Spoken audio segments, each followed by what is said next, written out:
Run, Jew! Oh no, what's happening? After months of work, we emerged from the concrete, which felt like chaos. Well, what's planned? Using a steel structure for the first time and setting it out on our concrete slab was not easy. They couldn't have made it more difficult. But we soon grasped the concept. Our first post. Yes! It's not all celebration, as the DIY crane did not meet expectations, so a plan B is needed. If you would like to follow our build and homesteading life and you haven't already, please click on the subscribe button, and if you like the video, hit the thumbs up. Hi, welcome back. Well, this is a picture you've become accustomed to. The concrete slab, which took so long to get prepared. The retaining wall, which is all block of bonche filled with so much rebar and concrete.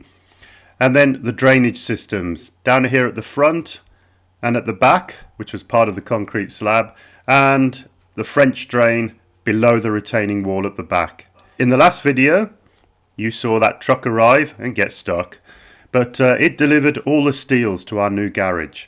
So this is what is part of the kit, except for these two posts here. These are our wooden posts. It's not structural. I wanted something to make it look like an old barn when all of this is covered in siding, etc. We got quite a few parts to put together, and that was all that bundle of steel you saw. So on the back here is some steel siding. So we're having this side in steel. There's the roof, which is all insulated. But first of all, we have got to get all of these pink posts all in. All the uprights, all the main uprights. That is the job for today's video. And then hopefully we'll see how far we get using my crane to get the green rafters in. These are very, very heavy. Although to spec, they are at less than 100 kilo each. I'm hoping my little crane will actually work on these. Right, let's get down to site and get started. Pencils ready. I'm going to treat you to some new cones this afternoon. You need them, Ian. Right, so that is the edge of the garage there. So that hopefully will be like that. And then that there will sit inside of the wall internally. That's worked out well, hasn't it? Well, it was planned. I know, but so we've just marked our line. Ian's getting the laser out so that we can transfer this line to this post that's going to be on top of the wall. That one, this particular post has to be mounted on top of the wall. So it's just working out all our lines and positions.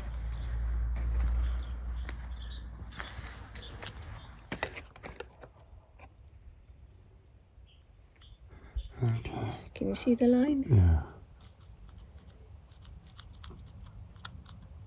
Okay. Got to assume my wall is square, but this is just to get the rough idea, because then once the posts or my templates are on, I can measure them all up and get the square in and the diagonals in. As you saw quickly in the workshop, I made up these templates. So this is my B detail A, and that will fit not on the side of the actual platform of the post, which is a pane. They have put it on the start of the rebar. So I'm just going to follow that line down a minute. In theory, is where that post is going to be. It's hard to know where to start, but this back wall is what dictates because of my pipes.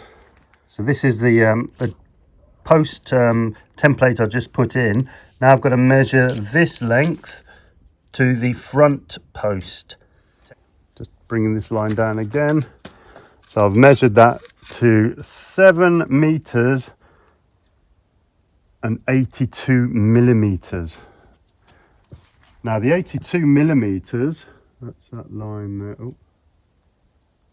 82 millimeters is the actual width of the center section of the I-beam. So if you come over here, I'll show you.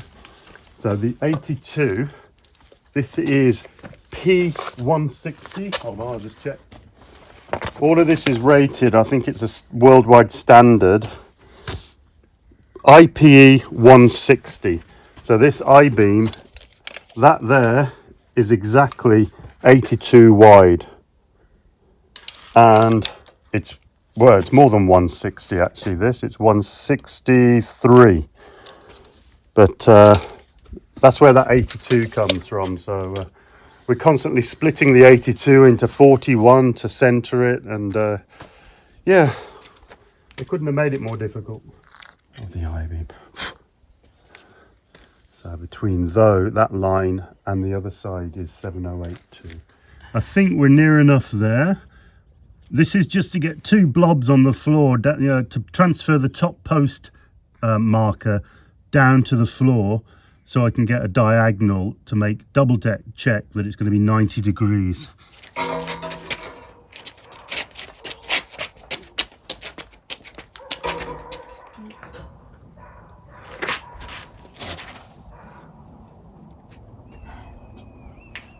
Well, first post. So these tabs here are actually in the wrong place. They should be up here. I've put a mark somewhere. Just been to the fabricator. It's quite a lot of work and also time to start cutting these out and re-welding them up there. So I've come to the agreement with them. They're going to fabricate another bracket, and we're going to attach that to the block wall. It is this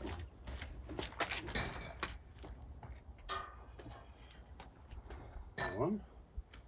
Yeah, so this is the low point. I know. There's a post up on the wall. We might have to shim him a little bit. And that's near enough. That was bigger.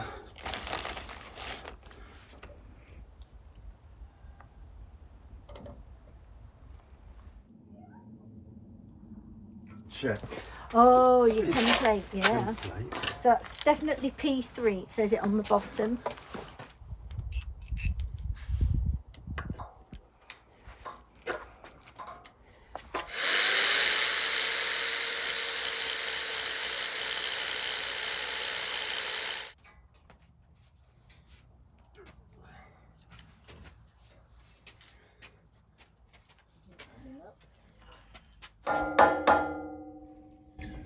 I did ask the fabricator if I needed to put anything in between the steel and the concrete, and he said no, not to bother. I was going to put some bitumen tape or something, but yeah, it's going direct on the concrete.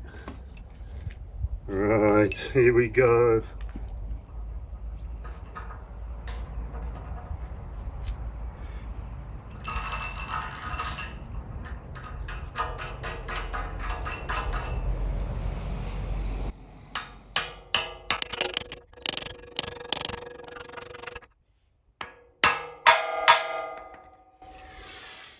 Well, that didn't explode the concrete.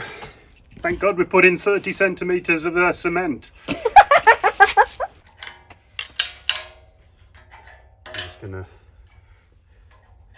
tease them up a bit.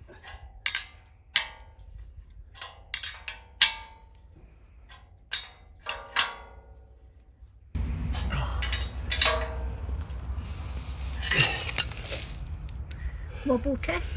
Yeah. Ooh. I'll tighten those up a bit more, but yeah, it's not wobbling from the base. Cool. Our first post Yes. secured. These are our highest posts, but it goes up another metre with the roof, with the rafters.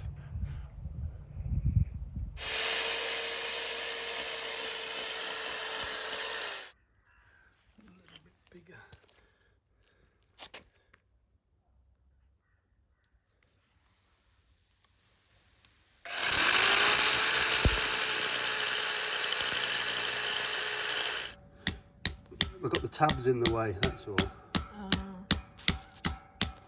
You see me painting them here because I had to drill the hole out to 12 millimeters because all of the bases were the wrong sized holes.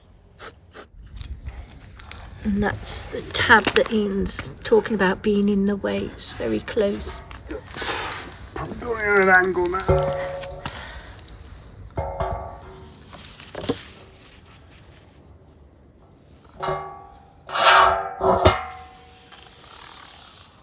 Okay.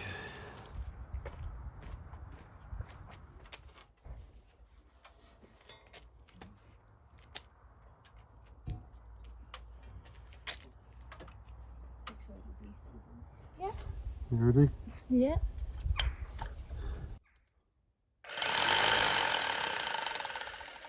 It's still in place. It just wiggled a bit. Yeah, no, it is.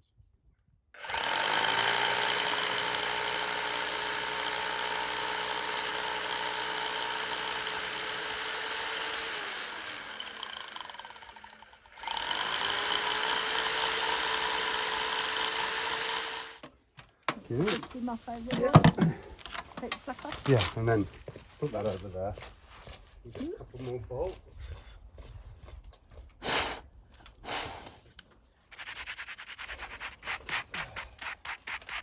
I've got to get this, so you've got to hold that as tight as you can.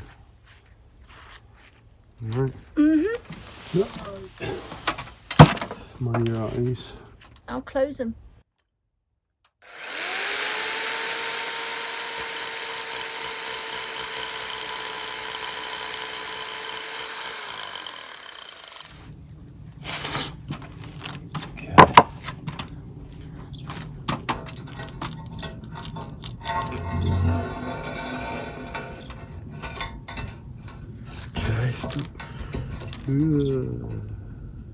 Settle.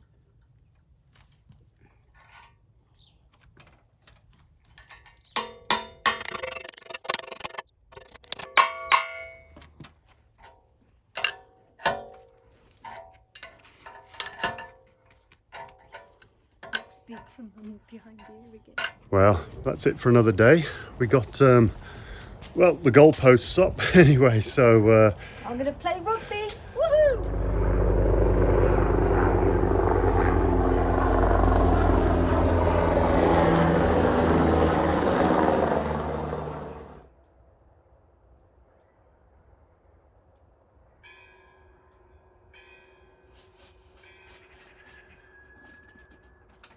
right, back at it very early. Well, early for us anyway. The sun's just coming up. Oh, it's absolutely freezing cold. What a nightmare yesterday. Came to site to drill out some holes for this post here. Bought 2 brand new drills, both just snapped, and they're quite expensive as well. So then got fed up, went to the fabricator, told them that every single hole on the small posts are the wrong size. They undernarred a bit, and the easiest thing for them was to reduce the size of the bolts.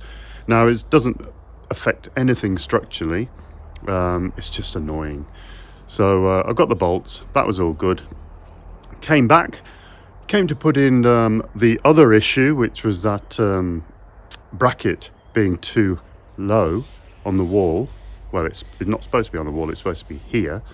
And found out, yes, of course, because now it's on the wall, this horizontal post is too long. So we've had to go and order one of those, and hopefully it's arriving today. And then the worst, I was trying to put in this roofing section with my new crane that I built, but I just can't risk it. The actual crane itself is struggling, even though it's rated at 250 kilo.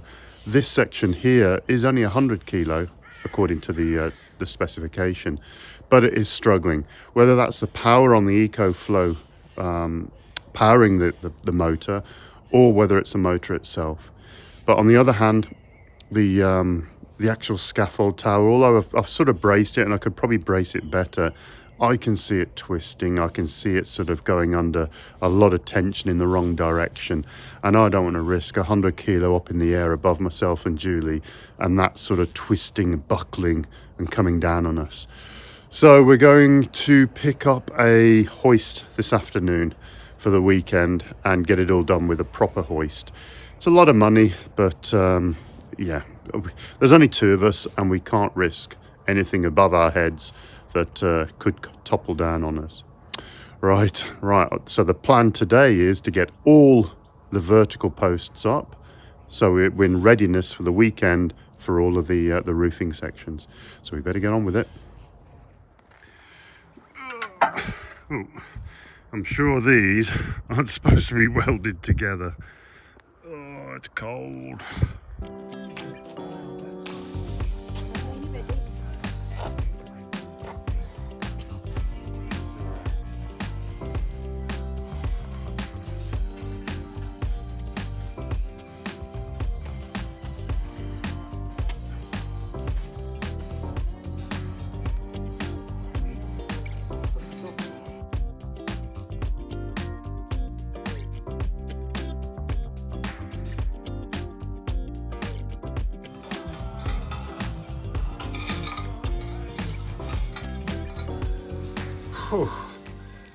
Yeah, this is pretty stressful getting these exact measurements, trying to get this parallel and square, because I've got 2 different levels. I've got 1 post or 2 posts sitting on top of the wall, and then I've got the others on this the concrete slab. So I haven't got a decent datum to run from. So I think we're near enough there. And then I've also got the plumb of these posts. So I bought this new digital one that I can basically look at that exactly without looking at the bubble. I mean, the bubble looks perfect, but they're saying it's 0.01 degrees out. So I've drilled the hole for this last major post. I'm going to whack this in now, and then we're going to finish off the other ones on the wall. But more stress, but it's good. More interesting than just concrete. Lots of maths this morning too.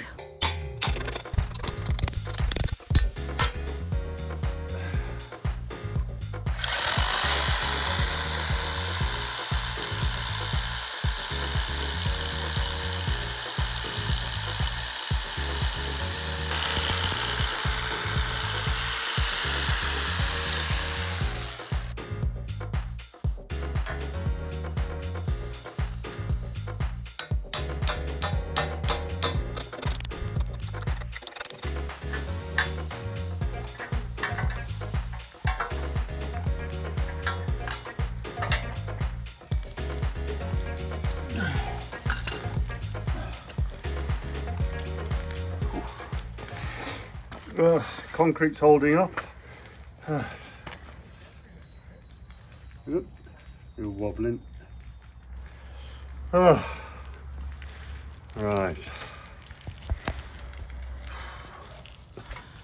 I'm just working out the placements for the brackets on the side of the wall, which will go onto the post that Ian's holding now, which is one of the outer posts of the entrance to the garage. Good foot movement.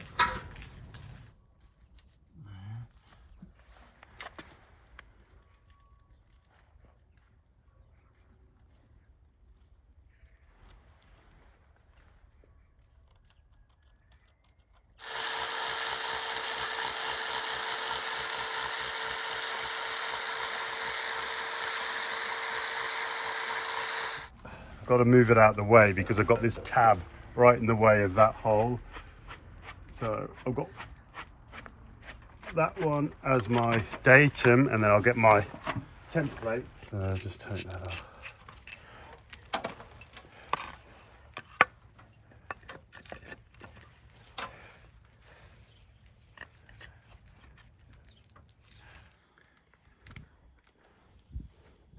Sort of belts and braces, as they say.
tightish onto the wall, and then you can tap him with a hammer. Okay, hammer. Bolt in first, slot him over that bolt, and that bolt goes in, that bolt's in. Now these chunky bits of metal are purely so I can put the siding on. They're huge, but to me they're partly structural because it's plumbed up this post.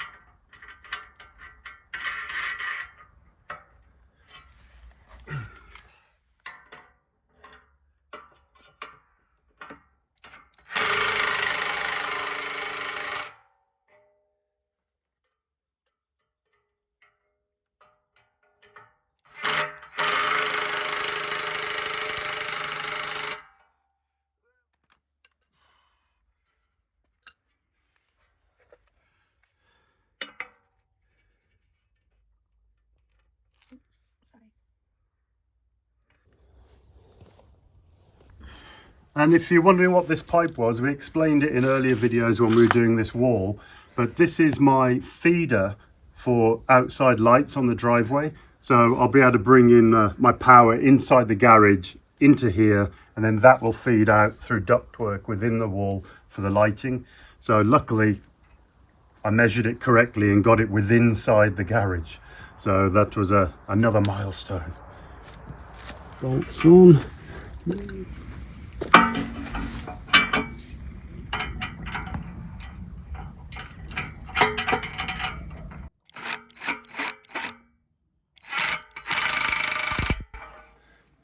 works so well.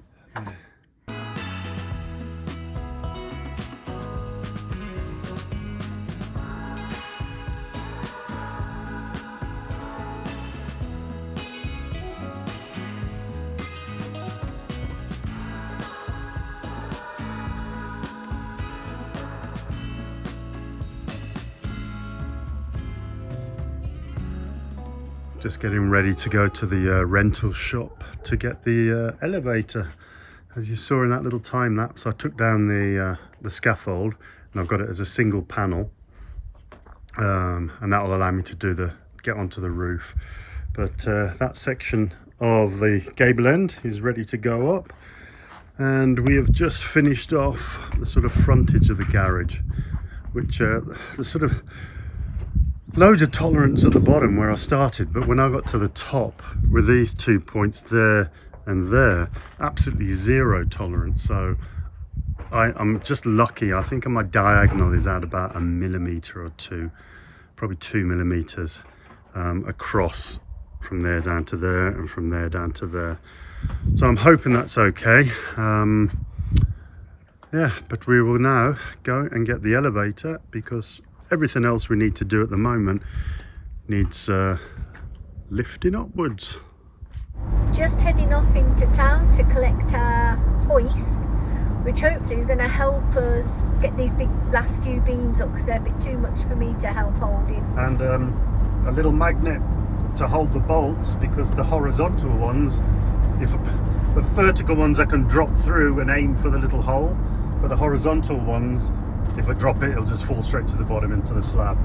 So I'm going to just go and get one of those little magnet thingies to hold the bolts so I can direct them straight into the holes. Right. It's huge. Better do the job. Yeah, probably is these here are shorter than the legs. So if you've got a wall, I'm sure there's something supposed to go there, but we'll work something out.